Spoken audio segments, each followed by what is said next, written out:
guess it is hot. All right, let's get started. I think everybody, let's fill in on the seats. Come over here. There's plenty of room at this table. And let's get together. So I want to start off by welcoming you all. You all had choices of where to be tonight. And you could be at a Christmas party. You could be anywhere but here. So thank you for being here. And it's an important day as we talk about the work of this past week. So over the last several days, staff in the community, stakeholders, and others have worked to do a community design. And they worked on the future, potential futures for Ionia and Ottawa, and how they operate and what they could do in the future. So we've got a project coming up, the city does, on Ottawa, and we're trying to figure out exactly how to design that and what to do. And so this will be an important part of that resurfacing project. So we're not making significant changes. We're not doing a full reconstruction. So we have a chance to do some tweaks. And this is an important part of helping to figure out how we take our next steps. So we've done a lot of engagement on this and have expanded it because it's a very serious topic and because we want to make sure we get full input. And so the meetings over this past week have been well attended and have really provided good input. So we did public open houses on Monday evening and all day Tuesday.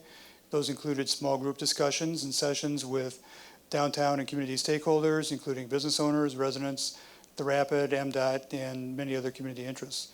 We also had internal discussions with city staff, including our design team, and departments like fire, police, planning, forestry, engineering, stormwater, mobile GR, and others. And we talked about several things in those meetings. So should it be a one-way or should it be two-way of those two streets? How the roadway operation would change in either circumstance, and the origin of the recommendations from GR forward and those kind of things.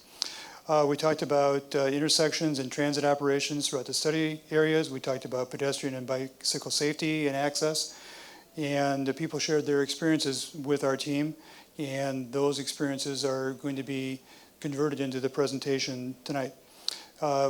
Talked about potentially a separated bicycle facility on Ionia, and as part of the bicycle action plan was a recommendation from that plan.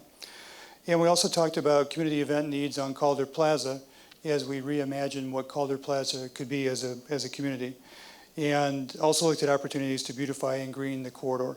So what will happen next is our consultant team, which includes Moore and Bruging, Tool Design will be reporting out.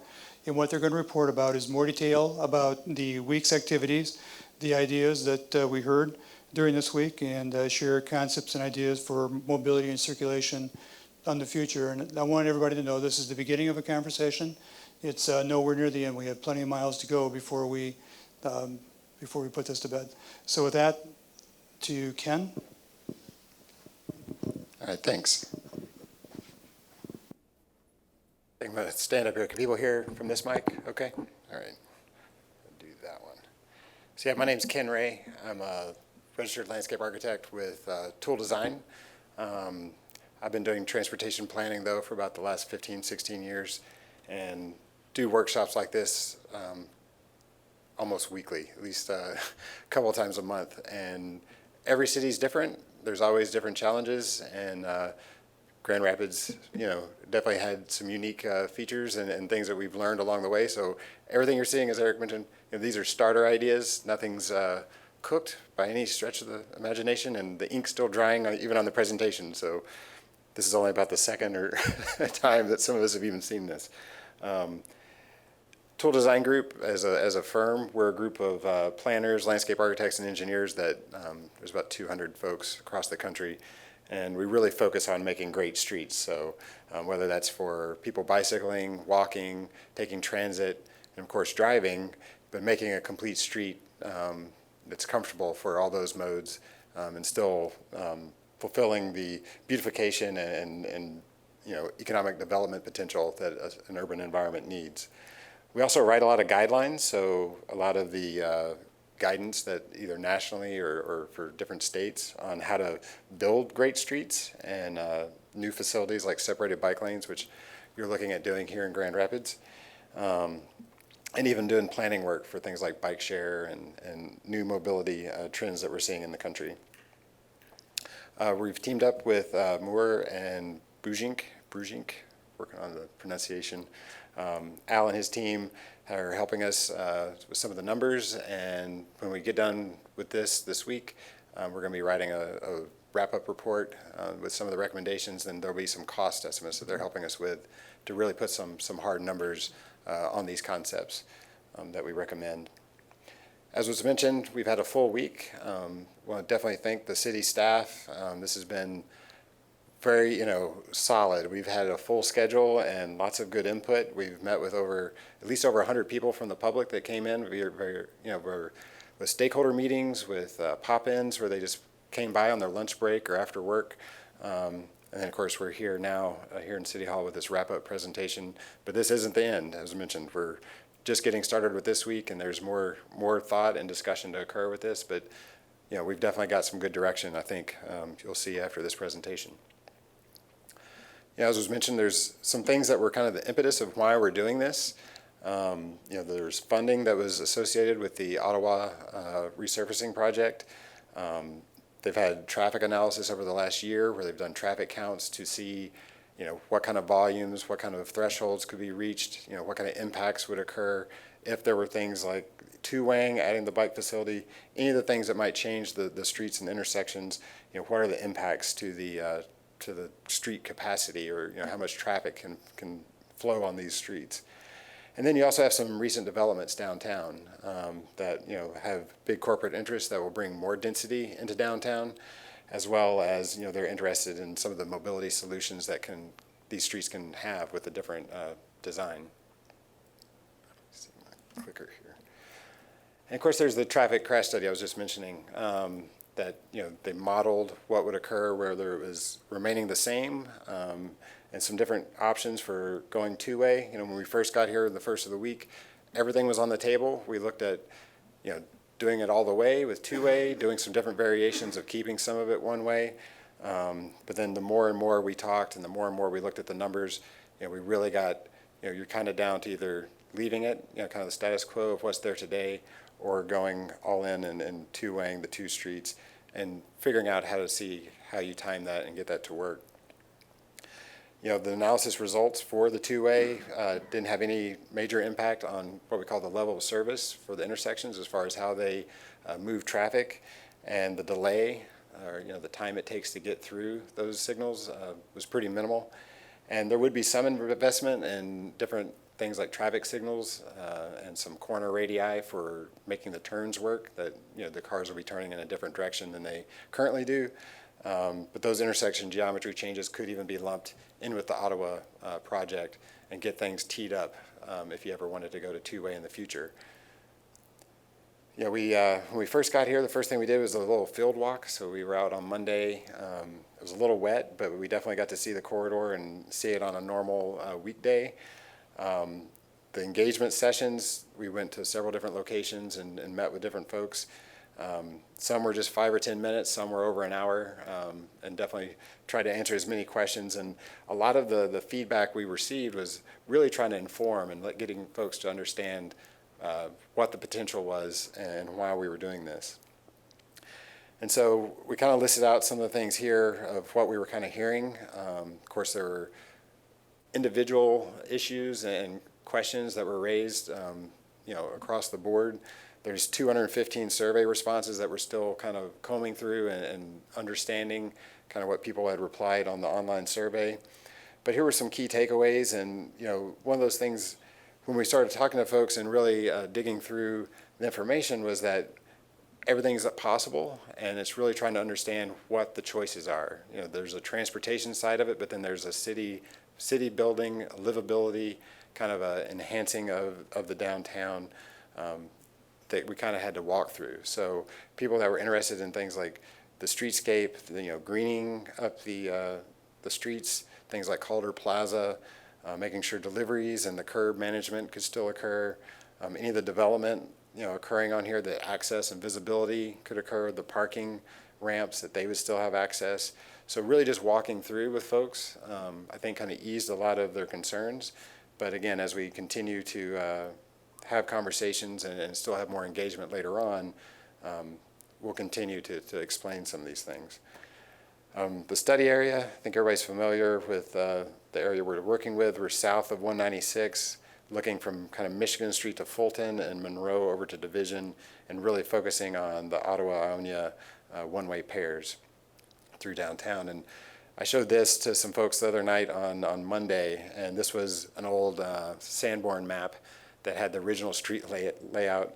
And I don't know if my pointer will work here, but the streets didn't even go through in the original plot. Justice and Green there were Ionia and Ottawa. And then, of course, over time, they eventually did. They punched through and crossed over as the city developed. And things like your streetcar, when it was in, those two streets actually played a pretty important role with the circulation and the turning around down near Fulton and doing the loop, and of course using Monroe. And so these were always doing some heavy lifting as far as moving traffic, but your downtown was a different place back then. You know, you had a pretty vibrant downtown. This is almost 1900, this is 1898 on Monroe Street, and this is definitely a multimodal street, and this is before cars were invented. So your horse and buggies, streetcar, people walking everywhere, very vibrant space. Even when cars were introduced, you still got a lot of vibrancy along the street. This is Monroe, but your entire downtown had a lot of retail and commercial uses. This is another old shot. You know, there's some great pictures online of your old historic pictures downtown. Let's see, that's Monroe and Monroe Center, I think, right there, looking south. And then, of course, in the 1970s, you know, there had been some other planning efforts before this, but this was a plan from the Urban Renewal Plan that had a vision for downtown. As you can see, it looks a little bit different than it did in the older pictures, and it looks a little different than it does today. There are two streets with the highway brought in, 196, and the whole idea, whenever you read some of the language in that plan, was to create this one-way loop. They called it a Chicago loop, where people would be able to drive in, park in the parking lots kind of on the periphery of downtown, walk to businesses, walk to work, and then get back to their car and leave, you know, relatively as fast as possible. Did a little dot exercise here to kind of pinpoint the parking lots, and it's pretty interesting that even today, most of those lots either still exist or they've built parking structures. So the same framework is still there, but your streets have changed and your building form has changed a little bit. So as you can see, you know, they came in, built the highway, took down some of the buildings, got the parking lots in, but then other good things happened. Like you extended your network. Monroe punched all the way through. You know, you've built some great public space. That's the land where Rosa Parks Park is, and then of course more development has occurred on that edge after the street went through.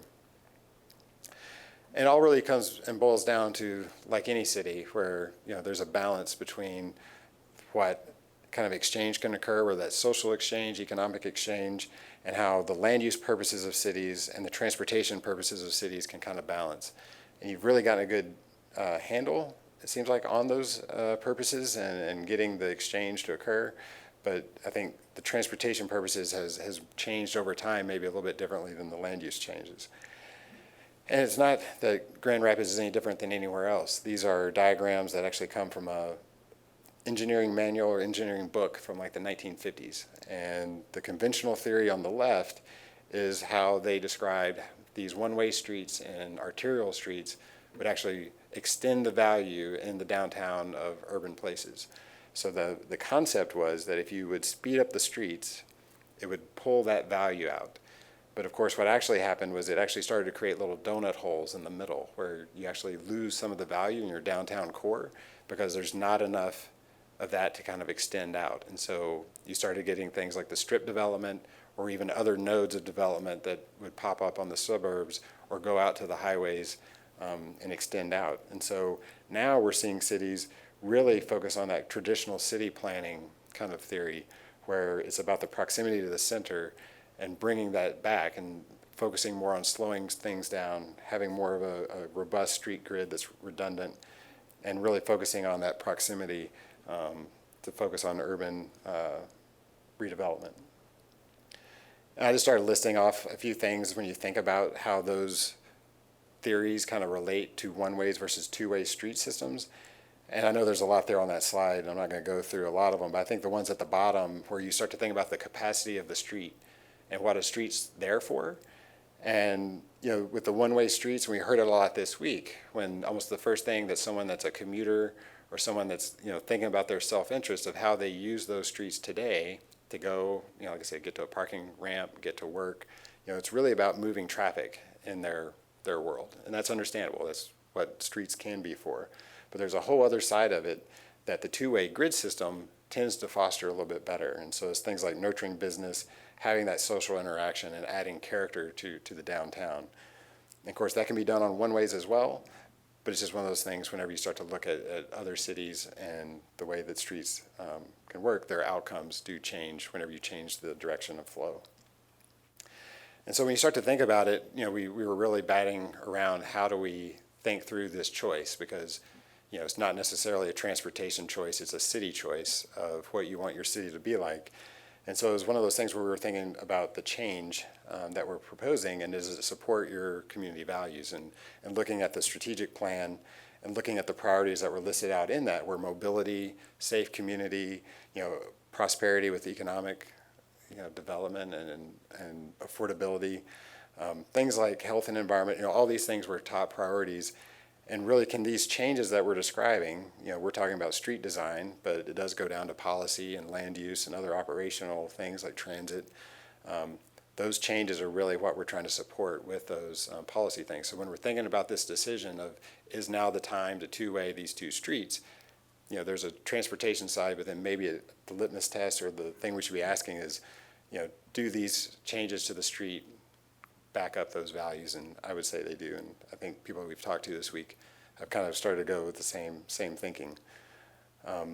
Even though you might not have some of the issues that other cities have with their one-ways, because we didn't really see a ton of things like speeding and some of the misbehavior in the traffic numbers, but we do have some things that are just still there. And so things like direct routing, it's pretty obvious, the access and visibility to businesses, even the historic intent of the streets, the redundancy for events. You have a lot of events that last a long time. The arts festivals, 3 weeks long, and having that much traffic in one certain area, the redundant street network just gives you the ability to do more things like either shut down the street, have deliveries occur at certain times, and rotate that.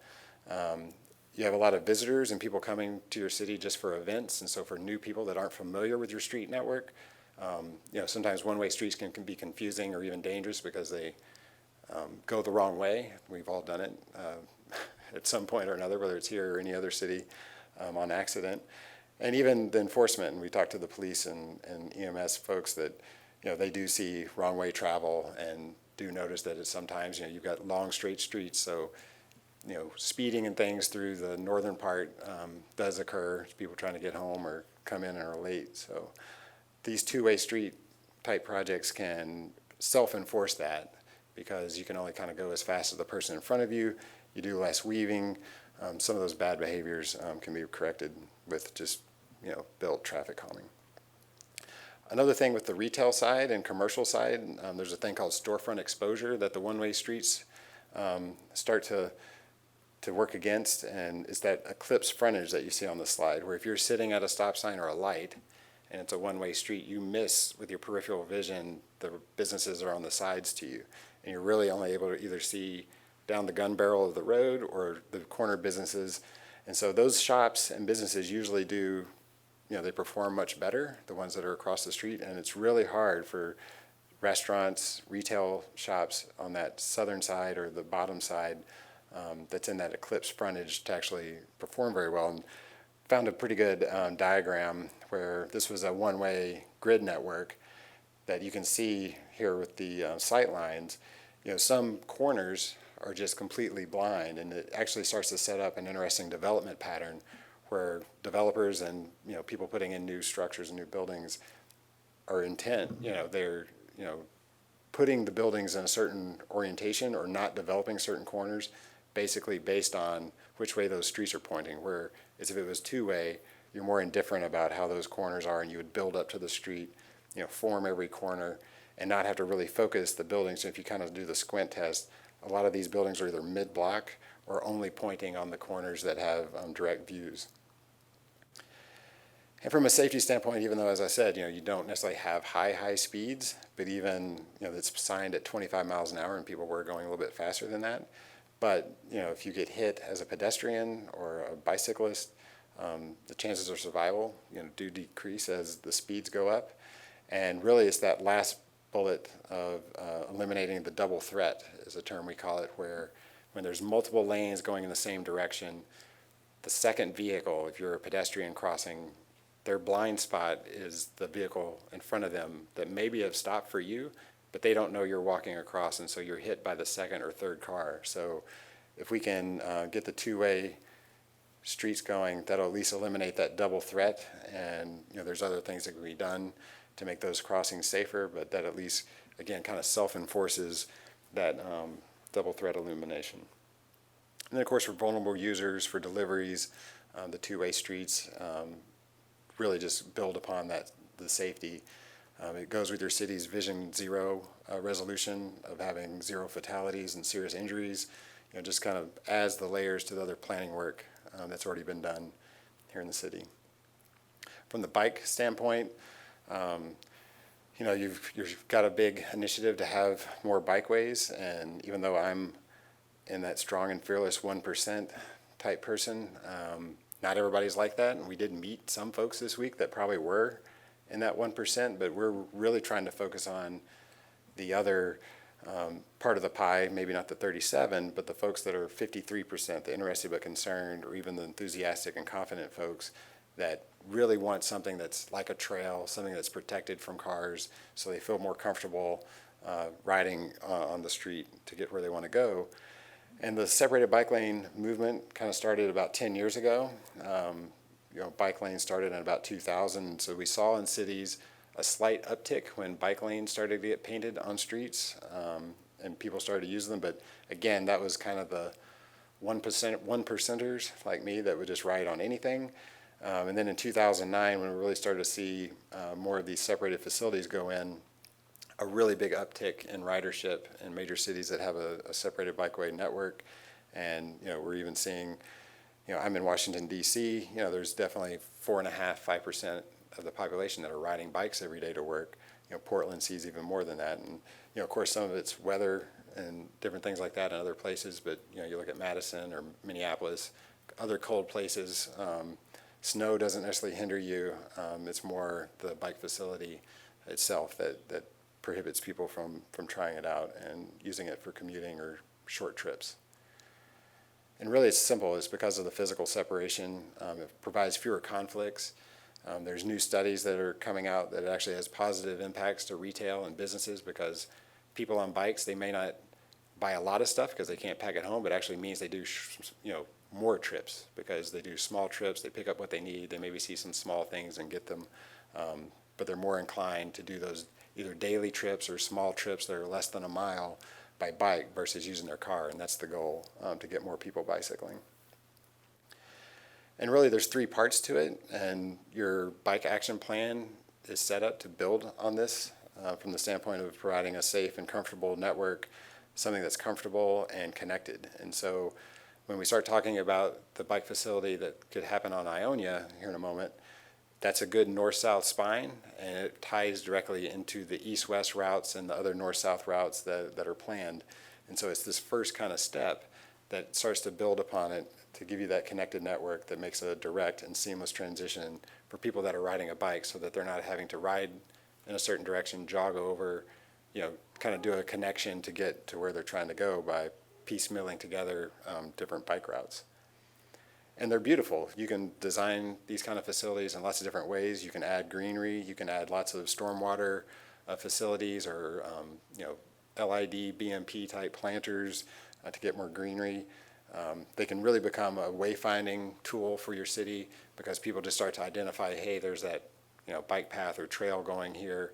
It follows me around. I can get straight downtown just by taking this. And it really simplifies for the rider and for drivers, because drivers in cars are more apt to recognize, okay, this bikeway is going all the way down to downtown. You know to expect cyclists there, and it's not like somebody randomly just pops up on a bike. And a lot of people we talked to this week, and especially on the survey, actually commented that they wanted bike facilities somewhere downtown so that in their self-interest that the bikes would either, one, be out of their way, which is understandable, and from the safety standpoint where they were actually fearful as a driver of accidentally hitting one, not on purpose or anything, but just because they didn't see them or because they didn't know they were going to be there.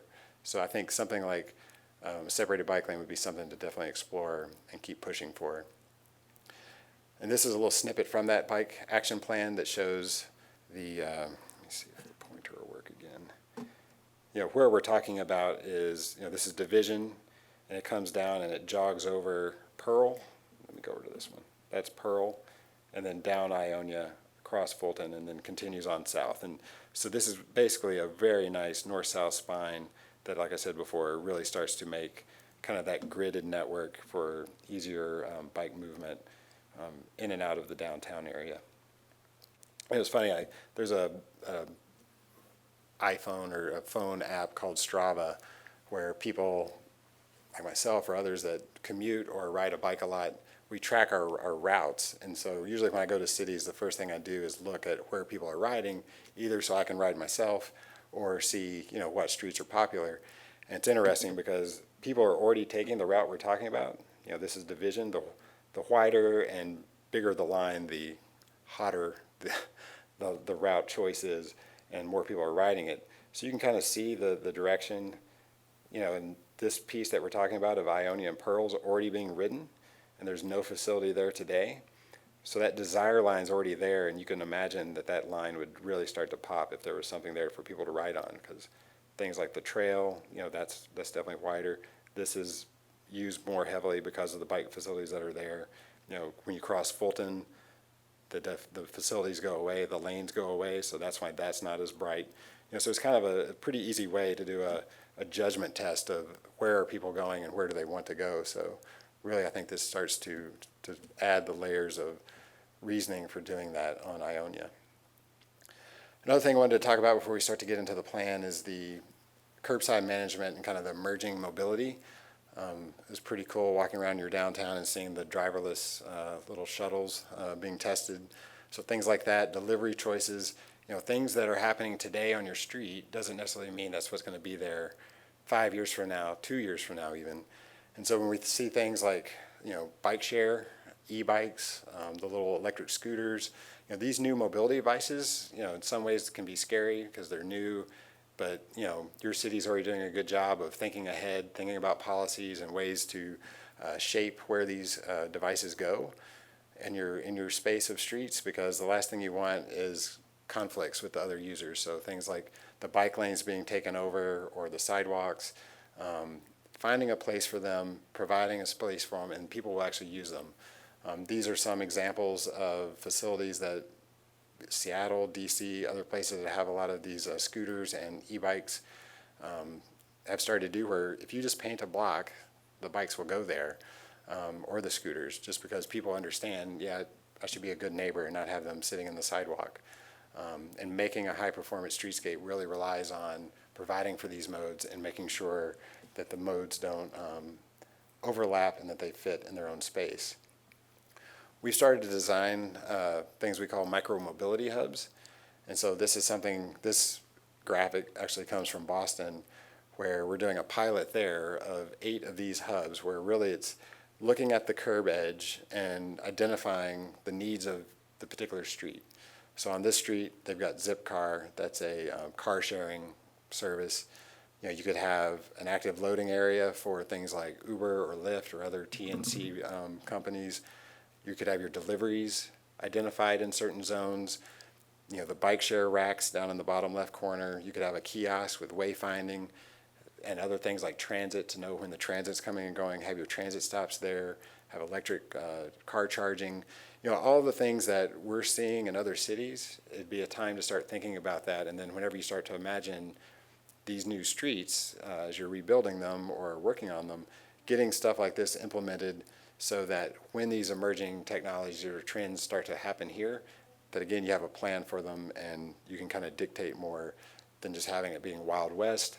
because if you leave it up to them, you'll have scooters all over your sidewalks and delivery challenges. But if you start to work with delivery companies, it'll really help in the long run. So now kind of the two-way part, because there's different reasons for doing things, and there's a lot of cities I was coming up with this week on places that have already done this.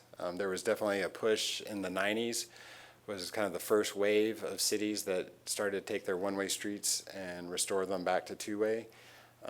There was a lull definitely in like 2008 when the economy kind of dipped, but then once things started picking up, all the cities in the 90s have been studied by then, so then cities now really are moving toward two-waying their downtown streets.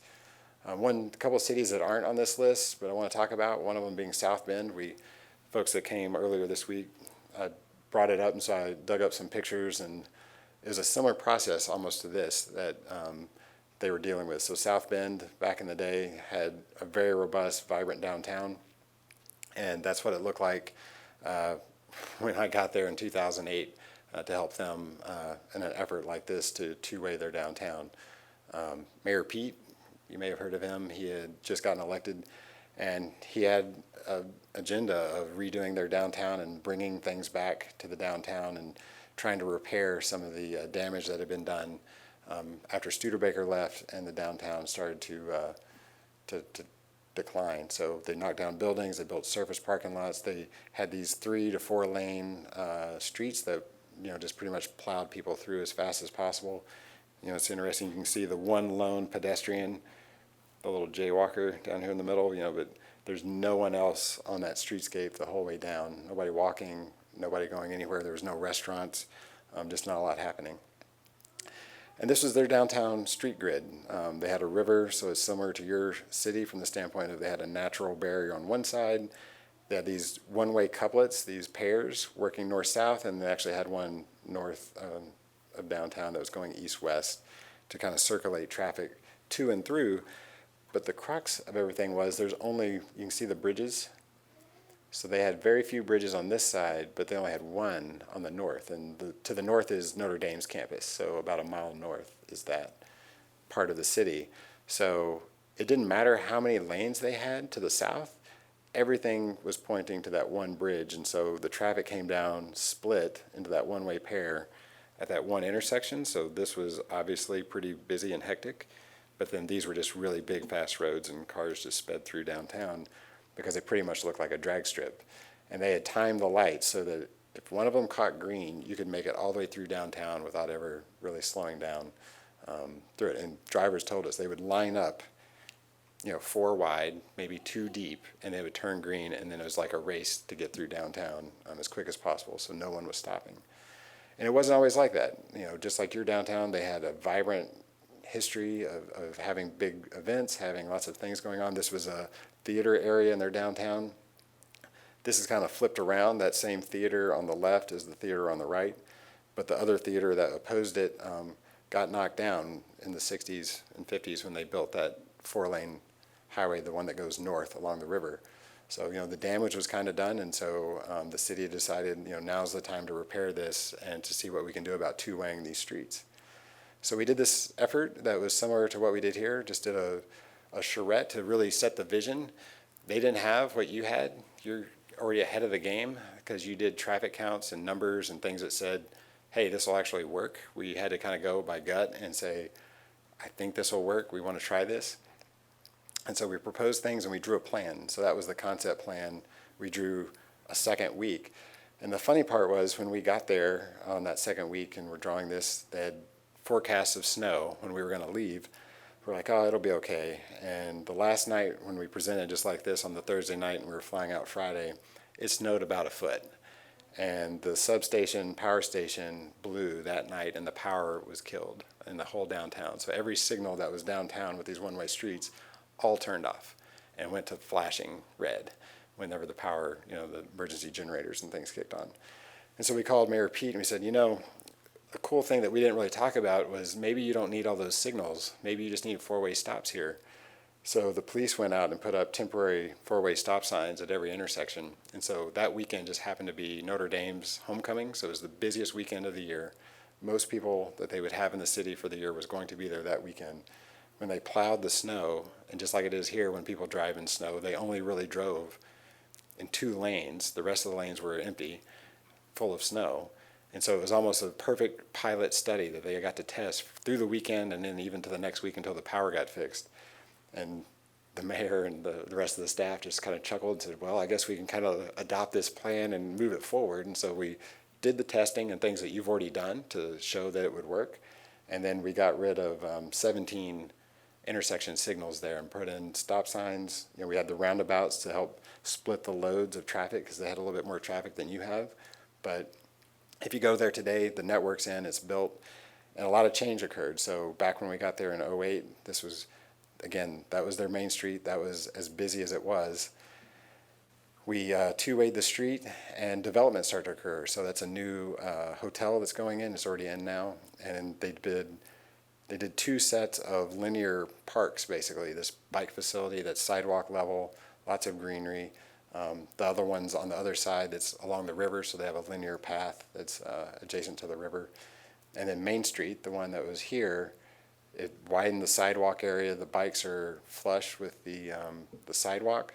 So now if they have a big event or if there's a stretch of street that has restaurants, those cafe tables kind of bleed out and they have almost 20 feet there to use for other things other than just walking and biking, you know, when there's an event or something going on. So they put up tents for farmers markets. They put up things along the curb there if they're having food trucks. And it's just working really well. It's just getting better as more and more development's coming back into South Bend. I guess so much that the guy decided he could run for president because turned their downtown around. Another project, though, that we're working on now, which is very similar to here from the standpoint of where they are in the process, is down in Orlando, Florida. And so a picture there from, that's just Google Street View of, that's Orange Avenue. They have Orange and Magnolia. It's their 2-way pair that go through their downtown. It's a 3-lane with parking on each side, and it has bike lanes today. But it carries probably over 20,000 cars. So it carries 3 or 4 times, not 4, but, you know, over double, almost 3 times as many cars or traffic that your streets have. And we did this concept graphic the first week of the charrette to kind of show them what it could look like and what other things they could do with the street, because they weren't getting the benefits of the bike lanes. People weren't quite using them because they had 3 rows of cars passing them as people were riding by. So we went with the sidewalk level bikeway, added, you know, did the 2-way street, had a left turn lane for the businesses, and the city loved it. And so again, we drew the plan. This is just the north quarter part. It continues on to the south all the way through downtown. And we're, again, they did it opposite of you. You may not realize it, but you're ahead of the game because you've already done the numbers. They're doing the numbers now, and I got an email today to review some of them, but it's one of those things, everything will be fine. They said, we're moving forward, it's time to, you know, go to the next step. So again, as people start to see the benefits of the 2-way streets, you know, they've got a lot of properties that are already redeveloping here. These are all residential condos, but they've got a lot of parking lots that developers are already looking at to fill in. And so once the development community and people start to see that there's a plan that's predictable and a vision that's set forth, you know, the development and that community seeing the city invest back into their downtown and in these streets is bringing more development and economic redevelopment into this area and back into their downtown, even though it's a pretty vibrant place, especially south of here. So now your streets and some of the things we started to think about and come up with to see how your streets would work. This is the northern part of the project, and this was probably the most talked about area of the folks that came in to talk to us because it impacts people almost on every trip if they're coming out of the city and into the city from the north. They're off of 196. And so the concern was that Ottawa going down, switching to 2-way, wouldn't be able to hold the number of cars coming across from the highway. So we did a little lane configuration diagram just to show. So the diagram on the right, we just kind of blew up there on the left. And the blue arrows are the ones we're actually changing or recommending or looking at changing by going to two-way. And so this is just a concept. You could do different configurations of this. We're using all the lanes that are there today. You have 3 lanes today that are going straight across, and we just left it so you still had 3 to receive. Today you have 4, but it's like one of those things, if you were pouring water or gas or something, there's only so much water that you can get across that line, because it doesn't matter how big the bucket is here, you only have a certain size pipe on the other side of the street, if that makes sense. So this is 1 for 1. The traffic volumes on that street don't dictate or warrant that you need that many lanes necessarily, so you could start to think about only having 2, but just for ease of thinking of numbers, we drew it this way. We did add the right turn lane here, because then you would have the option, if you were on Michigan, to make that right to use Ottawa. So if you knew where your destination was, you wouldn't necessarily have to wait to go that way on Ottawa or off of Michigan. Same thing on Ionia. That might have been copied over. Now that I'm seeing it, like I said, the ink was still drying. These aren't exactly done, but this one I think was what we were trying to show. How this lane also, you could feed that and have that come off of Michigan to go south. And it gives you options. That's the main thing, is that you're given more options, and that the streets will still work with the ramp configurations to the north there. And the same thing, as you come down Ottawa, when you cross Lyon, that's where today the streets are 2 in one direction. So you have 2 lanes to work with. So either way, we had to step down from the number of lanes that are on Ottawa to at least 1 in each direction. So that requires using these lanes to have dedicated turns to split the traffic off and just have the 1 receiving lane. Again, if you don't have all 3 lanes, if you only do 2, that just switches to a through left or a through right, and then a through, just to have the same number of lanes crossing, just so you have 1. But this actually provides on Lyon lots of different options to get in and around the downtown, so that people don't necessarily have to commit to Ottawa or Ionia. They could get off sooner or before they even get to the downtown without having to use the parallel network. And the cross sections, we did this just to kind of see if it was amazing whenever you see it, and unfortunately it's not as mind-blowing as some graphics might be, just because basically you turn a car around. This was showing it at the Michigan intersection. We would definitely need to look at that intersection in more detail. I mean, those are very complicated signals with different signal timing. You're adding an extra phase now, because today it's just in one direction, and so you're adding that in. But from the standpoint of dimensions and what you can do there, everything's saying that really you're turning cars around and getting them going in both directions is the main piece. When you get down to Ionia, like I said, that bike plan had it where south of Pearl, there's the bikeway that we talked about before, or that's what's planned. And what that could look like would be something like this, where you could do a buffer, a 5.5, you could have this even down to 2 and have this 6. The dimensions, kind of vary through here as far as how you could do it, but even in the narrowest spot, which would be kind of in that crook, there's like a curve down the south end, this fits without changing any of the curb work. You keep the existing curb to curb, and really it's just adding in the buffer and having it reallocated for bicycles. It does remove the parking that was on there before, but it's just there from Pearl down to Fulton in this segment. A couple other things we wanted just to talk about, just so people could be thinking, and this again is where kind of the next steps start to happen of what we're going to be looking at in more detail and having more discussions about. One of them being the need for all of the signals. And so just like in South Bend, there is a potential of looking at having 4-way stops instead of traffic lights, traffic signals. And so a typical 4-way stop sign can carry about 1,800 cars an hour. So I know that's wonky transportation numbers. But the yellow and red text was taking the current traffic counts that you have for those streets, looking at the AM and PM peak. So, it's in the AM today, Of course, Ottawa is the heavier used street because most people are coming in, and of course, Ionia, the red numbers are heavier on the way out. So I'm just showing the busiest times of these intersections. And so all of them, not all of them, but a lot of the ones here from Pearl down toward Fulton, that kind of downtown core, were all small enough that a lot more cars and a lot more development and a lot more people could come to that area and still function with four-way stop signs. Streets like Lyon that are below the threshold as well, but they're a little bit more complicated because you will likely have more than one lane coming down. You'll have left turns.